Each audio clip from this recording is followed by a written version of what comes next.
ayca ñu nuyu leen di leen jaajëfal leen wax na ngeen dal ak jàmm seen émission CPI ça se passe ici vous êtes sur la Sen TV The Lutte Vision CPI je pense que miin ngeen concept bi l'émission qui aborde des questions de développement nan la ñu war a mën a def ba suñu région bi nga xam ne moo nekk Fatick mën a jëm sa kanam tey ñu am nag ay ndaanaan ci plateau bi ay invités yoo xamante ni xam nañ leen en tout cas dans le domaine de compétence Fatick yëpp xam nañ leen macha allah balaa ma leen jox kàddu damay daal di nuyu sama Thomas sama xarit mi nga xam ne moom la àndal ci plateau bi bàyyi ko mu nuyoo ak téléspectateur Sen TV Thomas nuyu naa la ziar naa la. fay naa la bu baax Ndiaye donc bonsoir à tout le monde vous êtes dans votre émission ça se passe ici sur la Sen TV. Donc comme ni nga ko waxee rek immense plaisir la ñu am tey am suñu invité donc le concept de l'émission gars yi xam nañ ko ba pare donc tout le monde sait que côté développement la ñuy wax lan moo jëmale Fatick ak Sénégal kanam donc tey ñoom émission bu spéciale avec des invités de marque ma bala nga introduire leen ñu xuus ci débat bi. ayca sama ndeyjoor ma ànd si ak Serigne Ousmane Diaw moom instructeur la. fële sa Al Azhar nekk itam président les jeunes marabouts de la région de Fatick sang bi ziar naa la di la bàyyi nga nuyu ak ñi lay seetaan.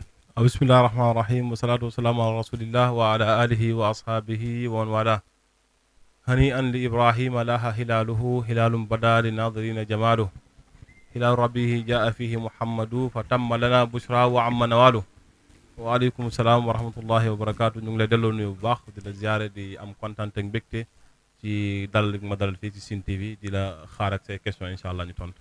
ayca kan lañ am béto keneen ñu am sama ndeyjoor ñu am sama càmmoñ. monsieur Sémou Diouf nekk PCA APROSI mais aussi nekk aussi conseil municipal au niveau de la mairie de Fatick monsieur Diouf ñu ngi lay nuyu salaamaaleykum. auzu billaahi mina shaytaani rajiim maa ngi leen di nuyu vraiment di rafetlu seen organisation bi muy innovation.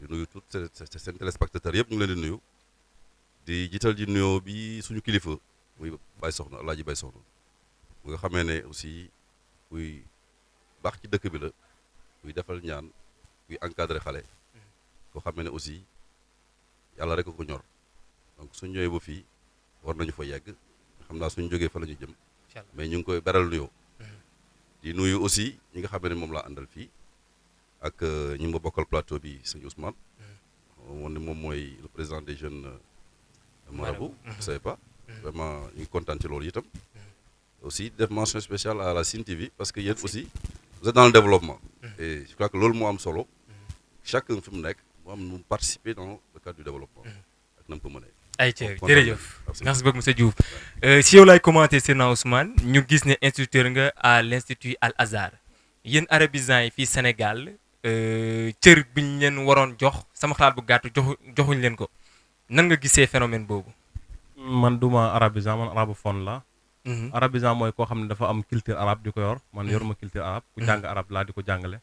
kon nekkuma arabisan arabophone la ma wax la ci boobu duma arabisan. ayca arabophone arabisan yéen daal ñi nga xam ne jàng nañ arabe fii Sénégal cër bi ñu leen joxuñ leen ko sànq wax naa ko ñi jàng nasaraan lañ gën a jox cër phénomène boobu noo ko gisee yow. waaw phénomène mooy réew mi ni mu tëddee mooy bi fi tubaab yi duggee vers année yi nga xam vers 1600 ak wala 1700 wala 1400. ñu fi duggee fekkoon nañ ne arabe moo fi jiitu woon ci réew mi. bu defee français yi bi ñu fi duggee xam nañ ne buñ bàyyee culture bi mu déminer. ñoom li ñu bëgg a def ci réew mi duñ ko fi def. xam nga ci gàttal ci li nga xam kilifa diine yu bëri. tubaab bi moo leen faagagal. ku ci mel ni Maba Jaxu Ba. ku ci mel ni Cheikh Oumar Foutiyou Tall. ku ci mel ni góor gi Baal. ku ci mel ni Sëñ Tuubaa radiyallaahu anhu ku ci mel ni Abdoulaye Niass ñu génnee ko yóbbu ko Gàmbi gis nga ñu mel ni noonu ñëpp arab lañ doon jàng di ko jëmal ci réew mi fa nga xam ne mooy université bu mag boobu nekkoon Pire gis nga 1641 dañ koo taal lakk téere ya fa nekk Saint-Louis tamit téere ya fa nekkoon dañ koo taal lakk ko bëggoon fi instauré ñoom seen loolu ñuy wax colonisation dugal fi seen làkk alhamdulilah bu ko defee nag arab yi ñoo fi jiitu woon waaye ñoom bi ñu ñëwee dañ fi dugal seen làkk éliminé ñu loolu moo ñu topp ba léegi nag. mais est-ce que li ngay wax ne nekku ñu doon xeexal diine ndax sama xalaat bu gàtt man quand je dis arabe man je fais allusion à la langue man ci langue bi laay wax. est-ce que jaawale woo ñoom Sëñ Tuubaa doon xeexal diine ak ñi nga xamante ni arabe comme langue moo leen tax a jóg. xam nga dañuy wax ne ku wàll mburutu dëkk arabe diine mu ngi wàcc bu dee islam bi ñuy jàng ñun. mu ngi wàcc ci langue bu ñuy wax langue arabe. tey mënoo ko xam te jàngoo arabe. langue boobu nga mën a jàng léegi langue boobu nag ñi ko jàngoon nag. ñeneen bëggoon nañ dugg ci dëkk bi ba def ci ñoom seen langue bëgg nit ñi di ko jàng comme ni ñu ko xamee tey maîtriser ko di ci liggéey di ci avancer ak ñoom seen léegi ñoom bi ñu ñëwee ñu xool ñi nga xamante ne ñoo ko jàng ñooy guider nit ñi te ñi ñoom lañ gën a déglu ci ñoom lañ gën a dem di fa jàng arab ñu ne xoolal nañ gaaw faagagal ñile bu ñu leen faagagalee ñun li ñu bëgg a def ci réew mi def ko ci réew mi loolu moo ñu toog ba tey waaye ñu ngi soox nag alhamdulilah ñu ngi góorgóorlu président des jeunes marabouts de la région de Fatick yéen lan mooy seeni ay activités ak lan mooy mouvement wala association des jeunes marabouts. loolu taxaw na bu yàgg lu mot ci ñaari at man ak samay collègues ñu taxaw ci waxtaan ci xam ne Fatick bi nga xam ne son excellence président de la République Macky Sall ñëw na ci réew mi gën nañ ko ràññee gën nañ ko jox gëdd gën nañ ko jox xel nit ñi dañu ngi xool li am ci dëkk bi di ko bàyyi xel comme ni ñuy xoolee li am Kaolack ni ñuy xoolee li am Touba ni ñuy xoolee li am Tivaouane ñu ngi koy xool ci Fatick di ñu bàyyi xel ñun nag kon ñu ne ñun ñi nga xamante ne am lu ñu xam tuuti te bokk ci ay kër soxna dañ góorgóorlu def suñu benn dànk di xàccandoo di dóorandoo ñu def benn dànk ñun ñëpp bu ko defee ci yàlla ci kattanu yàlla ak mbaaxam samay nawle samay soppe samay xarit wóolu ma teg ma ca loola ma di ko diriger ci boobu noonu amoon na ñaari sorties yoo xam ne defoon naa ko ci télé yi nekk Ndakaaru génn ci fësal mouvement bi mooy fësal association mooy lan rajo locale yi ne ci dëkk bi tamit ñoom xam nañu ko waaye li nga ma laajte ma sawar ci wax dëgg yàlla ñun li ñu ñor mooy conscientiser ndaw ñi wax leen lan mooy sa rôle ëllëg xale yi nga xam ne ñu ngi ci mbedd mi nga gis leen samay rakk di sa rakk di rakk monsieur Diouf mi toog di seen mag ñu ne ci mbedd mi di naan sàngara wala ñii ne ci mbedd mi di naan di tux yàmba wala ñooñu ñun suñu xeex ci suñu bit mooy loolu fexe ba xale yooyu nga xamante ne mbedd mi jël na leen ñu fexe wàll leen ba dugalaat leen suñu kër loolu mooy bit bi nga xam ne moo ñu gën a takkoo moo ñu gën a yëkkati beneen bi mooy comme ñoom monsieur Diouf am na ci nit da ngay dem ba am bac am bac am master am doctorat te sa diine xamoo ci lu bëri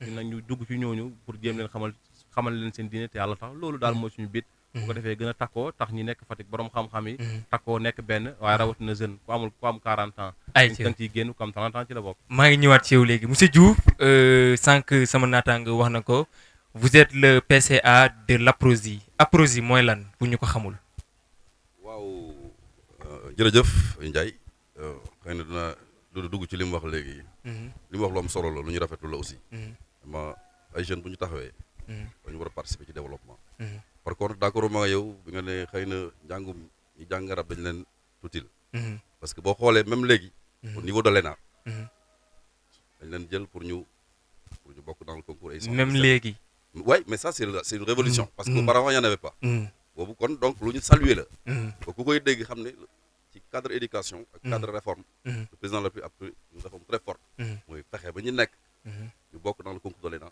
mun a exercer comme dans l'administration territoriale ay te loolu nouvelle réforme la donc c'est juste une précision voilà bañ mu jàll noonu ay te ñu dem APROSI mooy c'est l'agence d'aménagement et de promotion des sites industriels boo ko déggee agence boo xamee ne dafay yëngu ci lépp loo xamee ne dafay def comme à partir de l'industrie li ñuy transformer mun na nekk ci mbirum lekk mun na nekk ci mbirum chimie mun na nekk ci lu nu mel mais liñ ci gën a jublu mooy dafa nekk loo xamee ne agence dafa xamee ne ñoo gën a mën a jël liggéey ñoo gën a mën a booster croissance donc agence bi ci loolu lay dox boo ko seetee c'est au niveau national partout même fii à Fatick am nañu ko xamul mais booy génn Malango noonu booy génn dem Foundiougne sa droite am na lu ñuy wax benn domaine industriel boobu ni en tant que APROSI ñoo ko formalisé ba nga xamee ne dañ ci jokkoo ak mairie ak waa service des impôts au domaine ñu jaggal la foo xamee ne mën ngeen fa def des industriels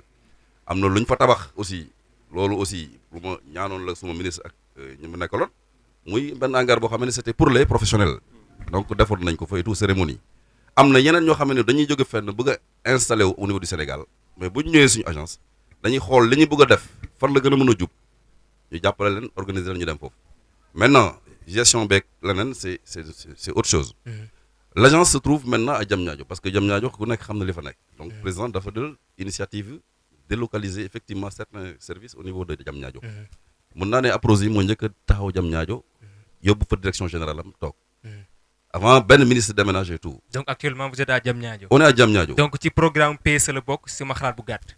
ah oui c'est le volet le plus moo gën a fës. tey mun naa ko wax ci PSE. plan Sénégal émergent. bokk na est-ce que nekkatul plan PDE plan Diamniadio émergent. yem ci Diamniadio rek. bon yemul Diamniadio par contre. boo xoolee PUDC. mais attends nga xool Promoville. nga xool yeneen Puma ak yeneen ñu créé mais xam nga ni ça dépasse largement Diamniadio c'est juste le sphère administratif beneen dëkk lañ bëgg a tabax pour jëlee li nga xam ne Dakar boo doon xëy day métti ñëpp jublu nii nga génne ko foofu noonu wàññi ko am na ministère yu des fële certes mais am na ñoo xam ne dañuy ñëw Diamniadio mais foofu ci biir Diamniadio du ñun rek dafa am le pôle urbain ki ko jiite di délégué Seydou Sy Sall mais ci biir dafa am APROSI ki entité boo xam la moo njëkk a juddu sax délégué bi mais am projet boo xamee ne président de la République da ko jël def ko fa pour industriels yi mu toll ci tey un projet de 60 milliards boo xam ne mooy deuxième phase bi déjà la première phase def nañ ci 25 milliards li muy jur ci ay emploi dina dem ci presque 23 000 emplois déjà li ma lay wax nii nit ñi duñ ko soom parce que dañuy nar a toog xëy Dakar xëy rek gis nit ñi di dox dem duñ comprendre mais soo demee jamono ji may wax ak yow nii ci Diamniadio nga dem ci parc industriel bi lu toll ci 1000 personnes ñu ngi fay dem di liggéey 1000 personnes. mais financement yooyu yëpp infrastructure yooyu yëpp xaalis bi muy génnee tey mun naa citer peut-être ma xool autoroute Ila Touba. mën naa citer TER bi. je pense que ñaari financement yooyu rek boo leen additionné tu en es à plus de 1500 et quelques milliards. te tey ñu gis des problèmes yoo xamante ne nii pour man ñoo gën a am solo. étudiants yi am na ñu dàq dans le privé. plus de 40 000 étudiants yoo xamante ni 13 milliards la état Sénégal yoreel. des écoles privées est-ce que financement yooyu ñuy def ci infrastructure est-ce que gënul woon ñu jël financement yooyu toppatoo njàngum xale ak yenn secteurs yi sooxe fii ci Sénégal. alors la gestion d'un pays ak d'une commune wala mun doon dafa am par palier. c'est-à-dire nekkul ne parce que ñiy musique da nga leen bëgg a ñàkkal fayda ne ñoom dañoo ñàkk fayda xaaral ñu dindi ko jox ko ñi nga xamee ne ñooy jàng alxuraan wala nekkul ne da nga war a jël nañu hôpital moo ëpp solo léeg-léeg bu ci nekk dafa am pàccam mais l'éducation elle est capitale. c'est ça que je suis en train de dire l'éducation li ci président def kenn defu ko ci àdduna benn président fii ci Sénégal defu ko ne serait-ce que ma jox la un exemple boo xamee ne mooy université c'est 300 milliards d'investissement et chaque année sur 5 ans sur 5 ans il y a 300 milliards yoo xamee ne dañ ko fa dugal loo xamee ne pour lii laboratoire yu ñu tabax yii ay chambre tout récemment. mais fan yii passé coûte ñu ngi jooy. financement 15 milliards. maintenant les étudiants. am na si ñoo xam ne dañ leen affecté woon dans les écoles. d'ailleurs le ministre des finances du budget du moins. nee na dina def benn audit pour xam. effectivement ndax li ñuy wax noonu la ou pas. parce que effectivement am na lu leen état bi doon mais am na état bi lu mu dugal. mais li bon duy nga bañ a def parce que amuloon étudiants yi dañ doon pare ñu ñenn ñi duñu leen orienté ñenn ñi amee problème. ils étaient plus opérationnels. dañ doon taxawal après le bac. mais dañu dem jël leen yóbbu leen dans des universités pour ñu am une formation qualifiante. donc jéem gi moo ci am solo déjà nga xam ne kon état bi jéem na ci pour defar. jéem na ci orienté. maintenant loolu boo ko xoolee nekkul lu ndaw. c'est pas ñaareel bi mooy réforme universitaire yi boo ko xoolee. yow da nga doon pare tey docteur comme ni ko doctorat wala master wala licence mais tu n'es pas opérationnel c'est-à-dire mënoo liggéey tey. réforme yi jëm na ci ñu ne boo fa nekkee nga ne agriculteur nga bëgg a doon da ngay spécialisé wu. tu fais la pratique en fait. tu fais la pratique ba boo génnee dafa soxlatoo 2 ans yooyu dem. pour mun a dem jàngal pour mun a def yi dans l'agriculture ou dans l'industrie ou autre chose. donc loolu je crois que c'est des réformes fortes parce que loolu mooy développer dëkk. parce que ñun dañ doon jàng ba enseignement général je me rappelle bien amoon na temps sax dañ ne woon da ngay jàng ba maîtrise ñu ne la bon tu vas tout de suite on te donne la maîtrise parce que le marché de l'emploi yi la amul dara. nga ñëw c'est à l'oral tak ñu jox la say affaire nga dem sa yoon. mais après tu vas da ngay dem nag outil une formation. pour mën a servir. alors que 4 ans après. un enseignement général. nga continuer demaat utiwaat enseignement professionnel. ci 2 ans. ci 2 ans. tandis que fii boo commencé pour 4 ans ci ngay gën a mën ni ngay def sax déjà. donc foofu ngay xoolee. mais dëkk aussi. mënoo def lépp muy moo temps. mais je suis à peu près sûr que lii président def ci éducation. kenn defu ko. ayca ñu bàyyi la ñu ñëwaat ci yow léegi Seydina Ousmane sama copain ma bàyyi la ak sa waa ji. Seydina Ousmane ñu ngi lay nuyu di la ziyaare bu baax. maa ngi lay delloo nuyu sama turandoo nga jiite association des jeunes marabouts de Fatick. lan mooy lu tax ngeen créer association bi ak association bi ban but la am. da nga bëgg laaj mooy wax naa la ko léegi de wax naa la bii bi nga xam ne am na ko wax naa la li ko wund ak li tax ñu créé ko. wax naa la ko léegi de xanaa da nga fàtte. non dama bëgg nga delluwaat ci parce que dafa am loo wax loo xam ne dama bëgg nga delluwaat ci mu gën a leer ci bopp. lan la wax léegi. yaa nga ne association bi dafi ne di jàngal ñi nga xam ne peut-être dañu ñi nga xam ne jàngal leen seen diine. ñi nga am ne am nañ seen diplôme ngeen jëm leen orienté. lan moo andi loolu ban constat ngeen def ba mun a créer loolu ba xalaat loolu. man loolu laa bëgg dañoo xool ne boo xoolee ñi nga xam ne ñooy célébrité ci réew mi wala homme politique yi heure bu ñu waxee ci diine dañ koy yàq wala ñu wax toj-toj. da nga koy gis ci télé beeg ak fu nekk internet beeg yëpp soo ma weddee nga dem tapé nga xool célébrité yi ci réew mi wala homme politique yi wala ñi nga xam ne ñoo jiite réew mi. heure bu ñu waxee ci diine rek toj-toj la ñuy wax maanaam li ñu wax xamuñu ko. bu ñu xoolee loolu nag ñu ne ñun suñu devoir mooy ñu toog ñii nga xamante ne ñenn leen ci réew mi te ñoom ñoo jiite réew mi jeunesse bi ñoom la ñuy xool jeunesse bi dañoo bëgg a mel ni ñoom te bu ñu waxee seen religion dañ koy yàq ñun nag ñun waruñoo toog di xool ñii ñu yàq seen religion kon nañ jóg góorgóorlu tamit def ko te yàlla tax loolu bokk na ci bit bi. beneen bi xale mooy nekk ëllëgu réew. ku defarul sa jeunesse doo am réew mu baax. dëgg réew moo dem xale yi dañuy jël tett leen defar leen léegi ñun suñu bit mooy xale yi nga xam ne xool nañ leen gaañ yi génne nañ leen ñu xool jege leen di waxtaan ak ñoom di andiwaat ñoom du ay moyens yu ñuy def mais xel la ak xalaat ak saytu bu mot sëkk.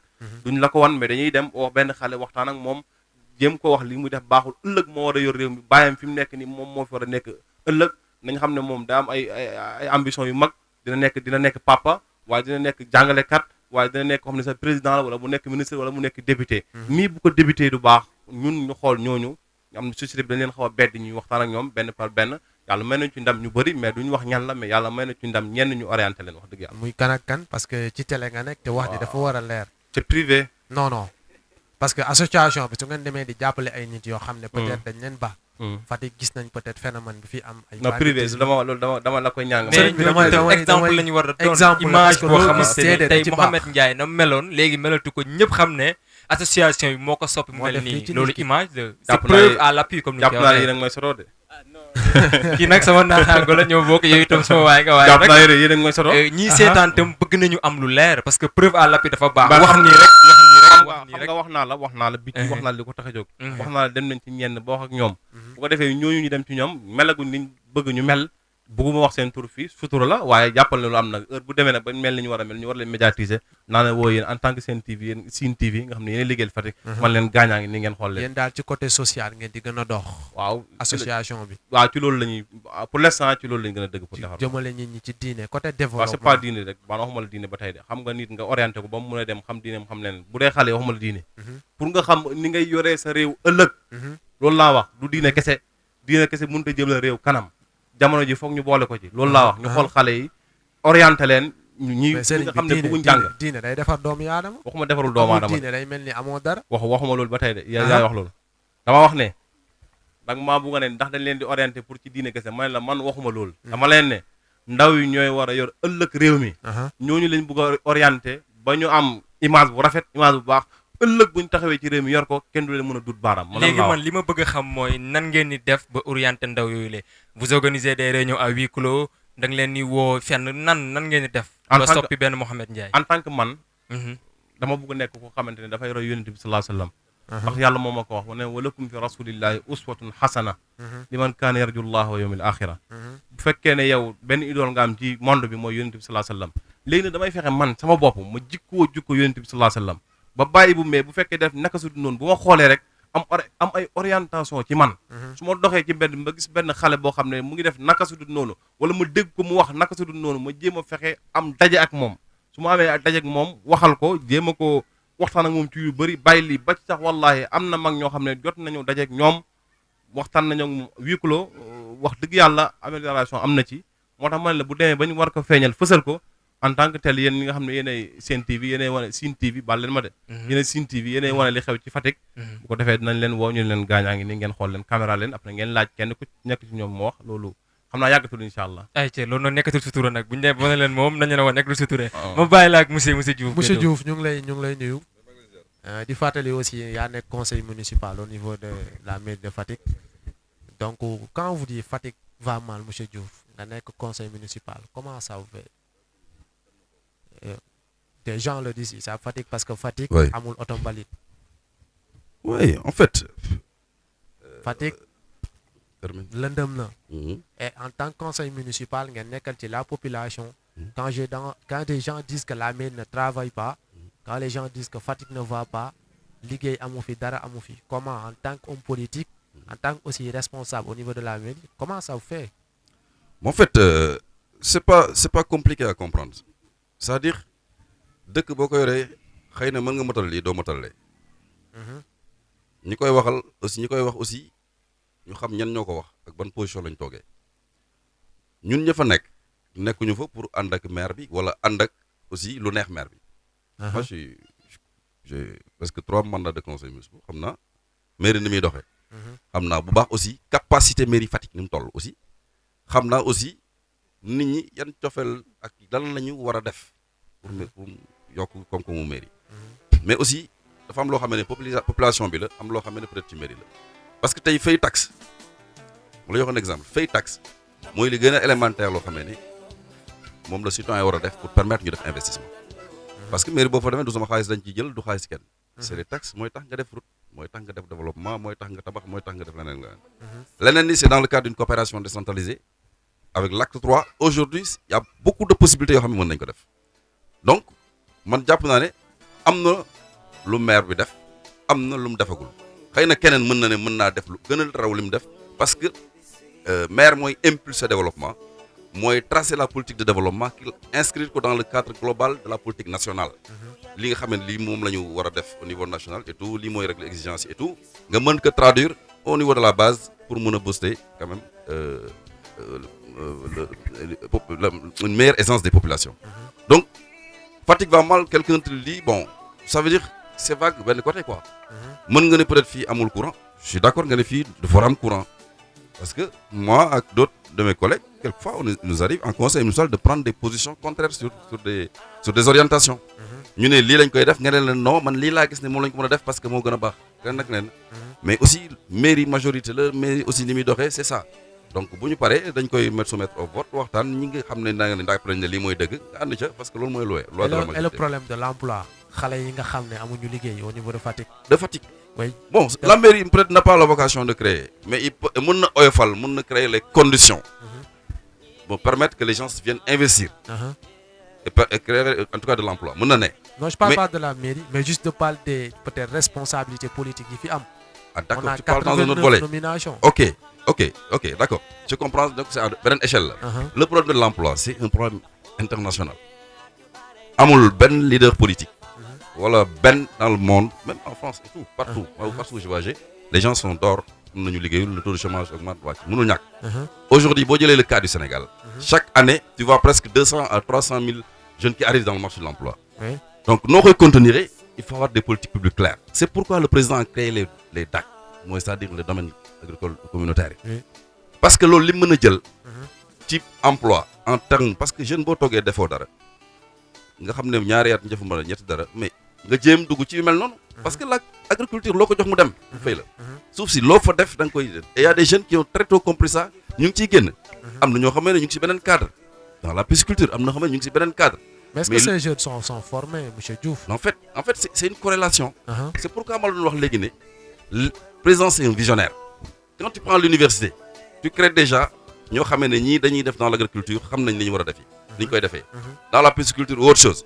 mais soo génnee tey tu es opérationnel. même des étudiants qui terminent aujourd'hui mën nañu nekk dans l'auto-entrepreneuriat ci leneen.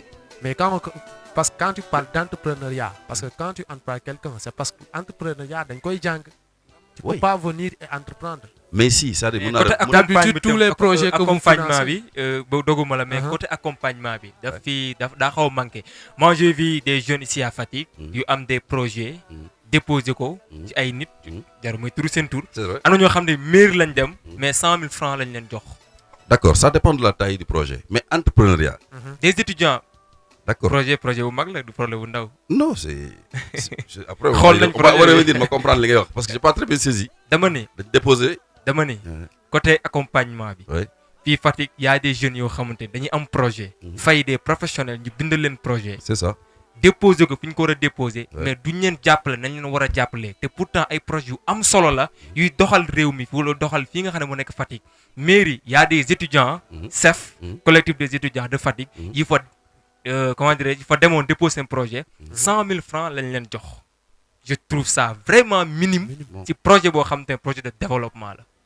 ok je comprends naa ñëw si yow léegi parce que moi je me dis que d'abord mairie. nekkul la lieu habilité pour dem déposer un projet. non mais il y a un budget de fonctionnement il y a un budget d'investissement. voilà c'est justement l'investissement il est public. c'est-à-dire investissement bi ñu ko déggee. nu ñuy tabaxee fii hôpital. nu ñuy defee lampe mu yokk fii. nu ñuy defee canalisation nu ñuy def c'est public déjà. donc peut-être que am na volet. au niveau de la mairie. loo xamee ne mën nañ. jéem a recenser et après dox pour nit ñi mën a jàppale des financements possibles parce que mairie amul kees boo xamee ne. tey ku la wax ne mën naa volet financement amagul doole boobu. loolu y a que la mairie de Dakar ak d'autres mairies par exemple comme Kaolack peut-être ñoo am puissance parce que c'est des milliards qu'ils brassent. Du moins.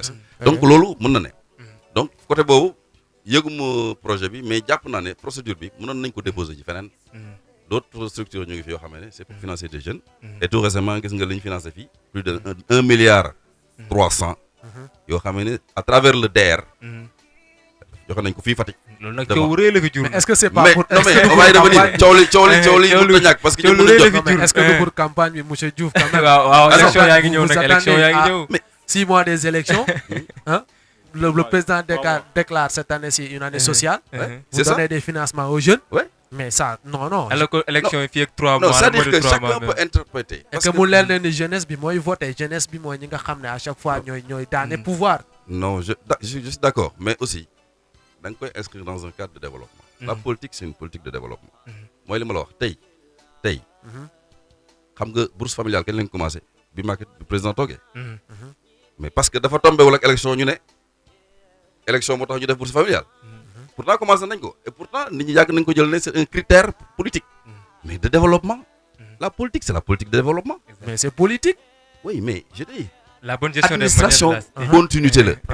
on est d'accord. administration continuité la. monsieur Diouf la c'est-à-dire bourse bi moom pour ñi nga xam ne ñoo bokk APR la. non loolu moom. bien sûr. non je suis pas d'accord. bourse bi pour ñi bokk APR. bourse ban. man j'ai vu des gens yoo xam ne. j'ai vu des gens et encore que même bu nekkee APR. xanaa waa APR bokkuñ Sénégal. bien sûr. mais en plus. Sénégal maintenant non je voulais préciser par rapport ak l'entrepreneuriat. c'est-à-dire c'est vrai l'accompagnement. baax na mais je veux te dire du affaire jàng le Baol qui est là. mais mosul dem ay toog ba. mais il entreprend et il réussit. pourquoi parce que boo waree def dara da ngay dem fa nga waroon laajte ak foo nga xam nga dend ak ñoom laajte. non monsieur Diouf je suis pas d'accord. d'accord non je suis pas d'accord sur benn point. parce que que si c'était ça le président du jël ay milliards investir ci benn université boo xam ne day former ay agriculteurs former peut-être yeneen domaine de métier.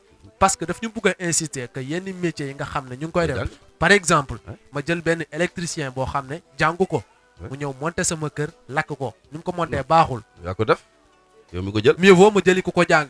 mais donc c'est exactement président loolu lay promouvoir. donc Mais- tu peux pas nous dire que benn baana bu nekk fële par exemple ki nga xam ne day jaay mais bien sûr da ko war a jàng. bien Mais- sûr xam nu ñuy entreprendre. mais dama la bëgg a wax c'est-à-dire jàng bi ngay wax. da nga koy relativiser soit jàng école wala jàng ci mbedd mi. c'est que su ma nee jàng ak accompagnement je comprends que ku jaar école.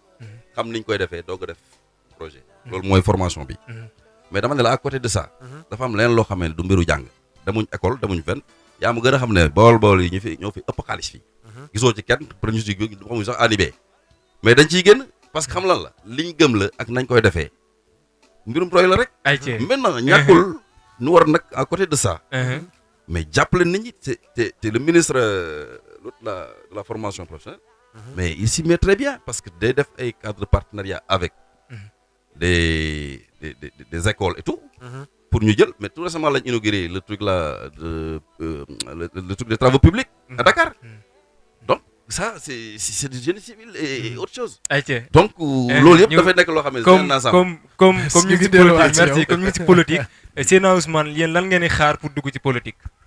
ah man déjà man. mu ngi ci man déjà man du ma politicien waaye homme politique la maa ngi yàgg na ba ma juddoo ba léegi damay politique man politicien. non mais quand je parle de politique pas de la définition littéraire comme ni ñu ko xamee la bonne gestion dama bëgg wax ne la kañ ngeen di rejoindre benn mouvement politique comme ngeen ne ñu ngi Benno Bokk Yaakaar wala ñu ngi ci parti Ousmane Sonko kañ ngeen i wan seen identité en fait fa laay waxee. waaw man nag mais politique ñun ñëpp ñu ngi politique fi mu toll nii. waaw man nag wax dëgg yàlla dama tànnul ànd ak ay politiciens tànnuma ànd ak ñoom ndaxte man li ma juddoo ba léegi li ma jàpp ci politicien Sénégal mooy koo xamante ne bu la diggee du la jox bu la joxee rendez-vous fausé la boo ko wootelee ba pare mu ngi mel ni oto bu ñuy buux boo la ñëwee buuxam tàkk mu dem yoonam bàyyi la fa comme loolu laa jàppee politicien. mais est-ce que nekkul tam raison de plus bu war a tax nag ngeen rejoindre mouvement politique. comme que yéen yàlla may na leen ngeen di jubanti nit ñi daal. maa ngi ñëw man boo doon xool samay sortie ci Fatick wala li may wax ci Fatick maa ngi wax te maa ngi réussir lépp loo xam ne maa ngi koy wax politiciens yi su ma toggee 3 mois 4 mois dinaa gis ñu def ko wala ñu boole maag nit moo ma téléphone ne ma diw ne yaa wax li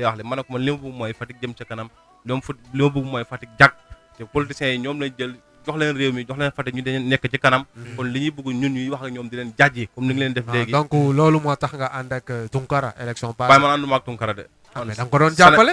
jàppale wu ma ko sëriñ bi da nga ko doon jàppale. yow jàppale wu tamit ma ko da nga ko jàppale loolu de bu ñu tere yaa que sa relation ak Baye Mamour Niass pour jeexalee au signal que vraiment temps yi mu ngi waaj jeex votre relation sa nekkin wala li nga séq ak Baye Mamour Niass di sët ci Maolana Cheikh Ibrahima Niass relation comme lan yéen ñaar lu ngeen seq gis nañ leen ba mu jógee Mauritanie ànd ngeen ba mu ñëwee Fatick fii dalal nga ko yéen ñaar lan ngeen seq te moom xam nañ ne politicien la parce que tout récemment dafa déclaré li nga xam ne mooy candidature am à l'élection présidentielle. relation mooy sëriñ ak taalibe jeex na c'est tout ba gis leen yéen ñaar ngeen ànd ci ay réunion parfois ñu gis leen. bu non voyagé gisoo si wax dëgg yàlla gisoo ma internet baa ngi fi de tey ñëw dugg YouTube tafe ba mu ñibbisee ngeen ànd.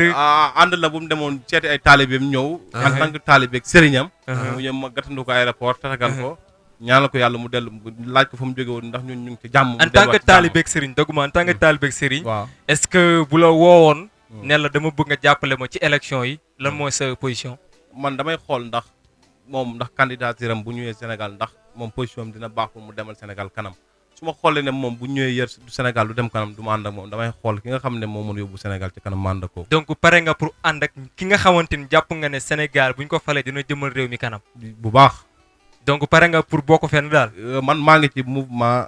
société civile fa la mais pare nga pour dugg fenn. wala pare wuloo société civile laa nekk. pourtant question bi simple na de pare nga waaw wala déet rek. xam nga yéen ñuy caméra dafa doy waar te man la. pareegul waaw pareegul moom ku pare moom du waxee nii. ëllëg ñëw nga ne ma yaa ko waxoon fii. ay yaa ngi may wax léegi internet bi. ay jë loolu lay bañ. mais pour l'instant man maa ngi société civile incha allah suba lu am nga xam ne loolu moo am. incha allah ay ca monsieur Sémou xanaa ñu nekk si njeexital émission parce que yaa on me signale que temps yi mu ngi jeex lan mooy sa message à l'endroit de la jeunesse fatickoise ainsi que ou bien population bi yëpp en général et plus particulièrement la jeunesse de la région de Fatick.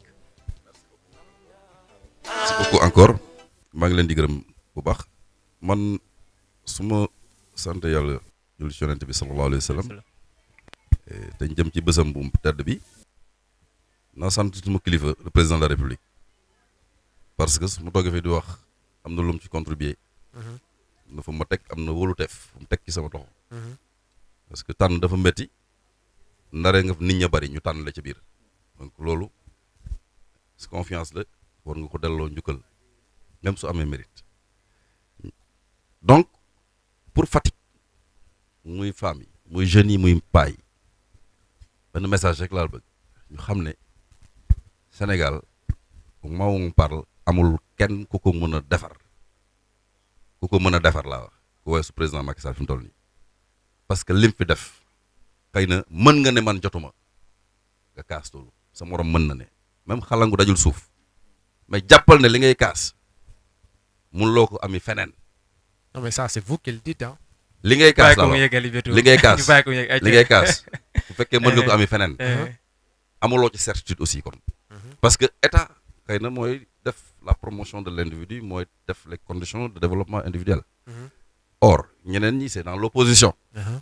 donc ñooñu la ngay kaas nii mënuñ la ko jox yaakaar nga ci am. mais kon boo xoolee kii li mu def. te mu wóor la ne li mu def nii. secteur boo jël y a des avancées. parce que suñ ko doon wax fii duñu pare. xëy na émission bi de gàtt na. mais lim def Sénégal dama ne la amul kenn ku ko mën a def. fi ne nii amul. seetal ci biir parce que moom yàlla moo def mu jaare noonu. vous parlez de peut-être benn je sais pas taux d'accroissement xaw ma je sais pas de 7%. mais ça c'est pas visuel c'est pas concret. loolu fii ñu ci nit ñi parce que voilà Beto on signale que vraiment on n'a pas le temps pour développer ça. loolu laay ñaan ñu jàppale président. nañ ko doon defee ñu jàppale ko. mu continuer li nga xam ne moom la commencé. mu ngi koy def ci chefs religieux yi. mu ngi koy def ci aussi ci nit ñi mu ngi koy def ci ndaw ñi mu ngi koy def ci màgget yi les plus vulnérables. donc message bi mooy na ñëpp jàppale président de la république. te teg sax bu la neexee ñu jël responsabilité teg fu lay mais jàppale président de la république bi dëkk. ayca c'est ça. Seydina Ousmane yow lan ngay jeexalee. sa message lan la. plaisir la am kontaan te ànd ak yéen ci li ngeen ma dalal li ngeen ma boole tey ci Sen TV kontaan la waaye comme kii Sémou bokk ci conseil mairie bi dama ko yóbbante ci maire bu demee nga waxal ñu ko lii ma la yóbbante bi ci njëkk bi li ma la yóbbante mooy wax ko dëkk bi ñun ñoo dëkkee ci dëkk bi xaj na yéen li gën a bëri sax Ndakaaru ngeen di dem di ñëw waaye ñun ñu fi yeewoo chaque jour donte nag ci dëkk bi ngeen dëkk ay doomu dëkk bi ngeen xam nañ loolu waaye yéen Ndakaaru ngeen dem di ñëw ñun ñu fi dëkk ñu ngi leen di wax ne ñun amuñu oto mbalit boo xam ne mooy buub suñu mbalit yi boobu benn la beneen bi ci tegu mooy canal yi ne ci dëkk bi boo doxee tey da nga la gis ñu ubbeeku tey man dox naa ba gis ku ci daanu guddi li may wax ama ko xool mu leer nañ gis ko beneen bi ci tegu mooy lamp yi ni mu waroon leeree wu ko li ma bëgg wax mooy da ngeen di war di génn di wax ak population bi du da ngeen di toog fi ngeen toog rek nit ñi di déedéet ñun ñoo leen fal da ngeen war a nekk suñuy jaam da ngeen war di génn di wax ak ñun nañ ñun fii lañ toll lamp yi boo gisee lu tax tàkkul lii la canal yi boo gisee lu tax amul lii la lii ak lii ak lii la mbalit mi lii la maa ngi gis naa nag ngeen andi benn corbillard waxoon naa ko ca 2STV comme gis naa ko maa ngi di remercier ci loolu gis naa tamit ngeen publier ay pôlu mbalit waaye maa ngi ñaan mu daj ñu bañ koo xaajoo ñu ngi leen di sant beneen yoon bu baax kontaan jërëjëf Aïcha jërëjëf bientôt ma bàyyi la nga tàggoo. Donc je sais pas di temps bi nag xaw na gàtt parce que waaw d'autres questions à mais poser nag à comme monsieur que Diouf télé la laaj ko ci carrière politique au niveau de Fatick. voilà waaw bon. xam naa beneen yoon jusque beneen yoon. waaw waaw di remercier voilà di remercier téléspectateurs u Sine TV. Donc di leen wax ni c'était votre émission CPI. le duo de fer Mouhamed Ndiaye Mohamed Ousmane Mbow. Voilà. Merci beaucoup. Aïcha muy noonu ñu jox leen rendez-vous beneen yoon dans votre émission CPI bien sûr war nañ yeggal lu bëri mais problème mu temps mi la ñu am rek donc on vous donne rendez-vous très prochainement dans votre émission CPI ça se passe ici sur la Sine TV. Merci beaucoup à toute l'équipe de production, Ahmed pour la réalisation, les caméras Cheikh Tidiane Sokhna et aussi mon ami Samba Ndiaye dig daje beneen yoon inchallah. Merci beaucoup à vous tous.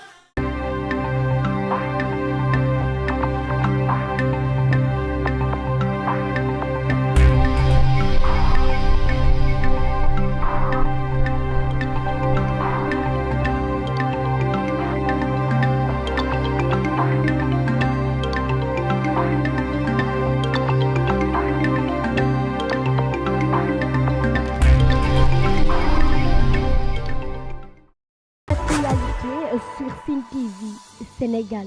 Politique, people, éducation, sport, culture, art. Pour plus de merveilles, abonnez-vous sur Sine TV Sénégal.